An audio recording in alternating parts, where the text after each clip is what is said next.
Mr. President, I just want to take a moment and point out the absurdity that my colleagues who are concerned about this law are using. So there are laws that protect people from intervening. I made that clear. There are other sections of law.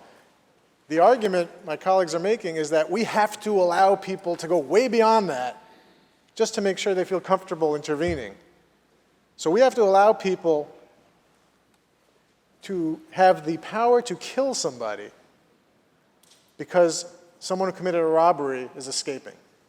That is what the current law provides. Somebody, grabs a purse off a woman's shoulder or a man's shoulder, is running down the street. Senator Borrello has a legal firearm or some other weapon at his disposal. He is empowered by law to kill that person, shoot them in the back to prevent their escape. That's what the law currently says. You all want to allow that to make sure that someone feels comfortable intervening to prevent a crime, because that person is supposed to say to themselves, oh, I'm not allowed to do that, therefore I'm not going to help somebody else who's possibly facing a criminal act. It's nuts. No less than the Heritage Foundation, who I suspect might be more of an authority to my colleagues across the aisle than to me, 2 years ago was talking about in defense of citizens' arrest laws, which I don't agree with, obviously.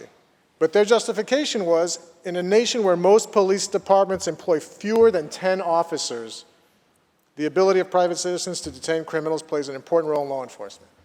That is not the situation we're dealing with in New York, my friends. New York City has over 30,000 police officers to do this job. We don't need to empower almost 20 million people to act on their own. And we know the consequences when that happens. No less than the state of Georgia repealed their citizens' arrest laws. Why? Because two racists who thought they were preventing a crime killed someone who was jogging through a white neighborhood. And the state of Georgia, with the Republican governor, repealed their citizens' arrest laws after that experience. In the state of New York, we shouldn't be sitting here defending these anachronistic laws that existed in places where there were no police, or very little police.